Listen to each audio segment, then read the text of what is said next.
جتنے سالوں کی نمازیں ہیں اتنے سالوں کی نمازیں پڑھیں. نماز پڑھنے کا طریقہ یہ ہوگا کہ جب آپ فجر پڑھ رہے ہیں تو آپ یہ نیت کریں گے کہ میرے ذمے فجر کی جتنی نمازیں قضا ہیں ان میں جو نماز سب سے پہلے نمبر پہ آتی ہے میں وہ پڑھ رہا ہوں یا پڑھ رہی ہوں. ٹھیک ہے نا؟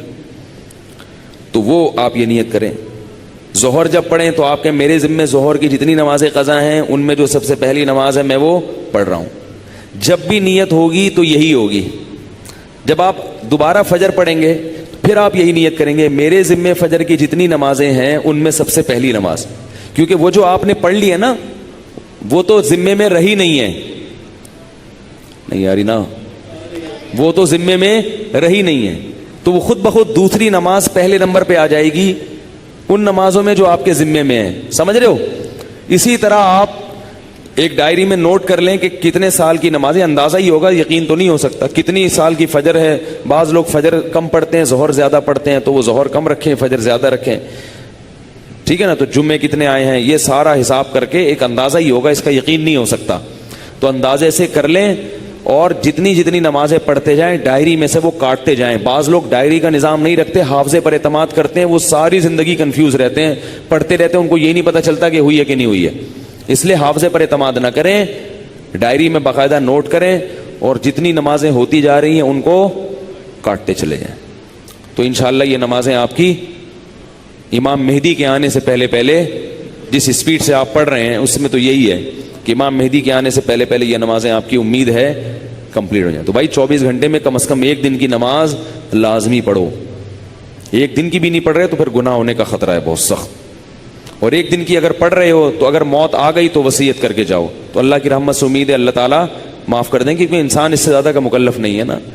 اب ایک دن میں 5 نمازیں فرض بھی پڑھنی ہے, پھر قضا بھی پڑھنی ہے, تو اور بھی تو کام کرنے ہیں نا. بعض لوگ تو ایسے ہوتے ہیں اولو العزم ہوتے ہیں کہ وہ ایک دن میں 5 دن کی نمازیں قضا پڑھ لیتے ہیں. ہمارے حضرت کے ایک مرید تھے, وہ تقریباً 50 سال کی عمر میں دین پر آئے, گورنمنٹ میں کسی ادارے میں آفیسر تھے.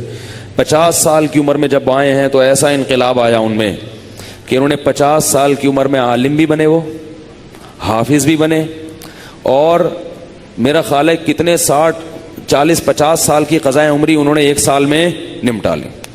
ہم جب بھی جاتے تھے ہر وقت نماز پڑھ رہے ہوتے تھے یا تلاوت کر رہے ہوتے تھے اور مدرسے میں پڑھ بھی رہے ہوتے تھے. ایسا ٹائم کو مینیج کیا انہوں نے. تو ایسے لوگ بھی ہیں, لیکن بہرحال شارٹ ہیں ایسے لوگ. تو آپ ایسے نہ بنیں, اتنا ہی کر لیں کہ 24 گھنٹے میں کم از کم ایک دن کی. پھر قضاء عمری پڑھنے کا کوئی ٹائم متعین نہیں ہے. فجر کے وقت میں ظہر کی پڑھ سکتے ہو, ظہر کے وقت میں فجر کی پڑھ سکتے ہو, مکروہ وقت نہ ہو. مکروہ وقت جو سورج نکلتے ہوئے, زوال کے وقت اور سورج غروب ہوتے ہوئے. فجر کے بعد بھی پڑھ سکتے ہیں, عصر کے بعد بھی پڑھ سکتے ہیں قضا. فجر اور عصر کے بعد نوافل تو نہیں پڑھ سکتے مگر قضاء عمری پڑھ سکتے ہو. وطر بھی پڑھنے پڑیں گے. احناف کے ہاں وطر کی نماز کیا ہے؟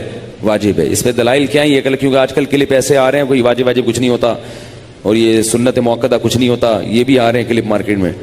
تو وہ نہیں, فجر کی سنتیں نہیں پڑھیں, بس فرائض پڑھیں گے. فرائض پڑھیں اور وطر پڑھیں, ٹھیک ہے نا. اور فرائض میں یہ آسانی ہے کہ تیسری اور چوتھی رکعت میں اگر کچھ نہ بھی پڑھیں تو بھی بول لینا چلے گا. فرض کی تیسری رکعت میں 3 دفعہ سبحان ربی الاعلی کہنے کی بقدر کھڑے رہیں تو بھی نماز ہو جائے گی, ٹھیک ہے نا. تو فجر یعنی فرض کی تیسری اور چوتھی, وطر میں تیسری رکعت میں پڑھنا پڑے گا. فرض کی تیسری چوتھی رکعت میں چاہے آپ مختصر قرات کر لیں, تیسرا کلمہ پڑھ لیں تو یہ بھی ٹھیک ہے, بہتر ہے. سورہ فاتحہ پڑھیں تو زیادہ بہتر ہے. تو یہ بھی, اور اس سے نماز آپ کی مختصر ہو جائے گی. سبحانک اللہم و بحمدک نشہد ان لا الہ الا انت نستغفرک و نتوب.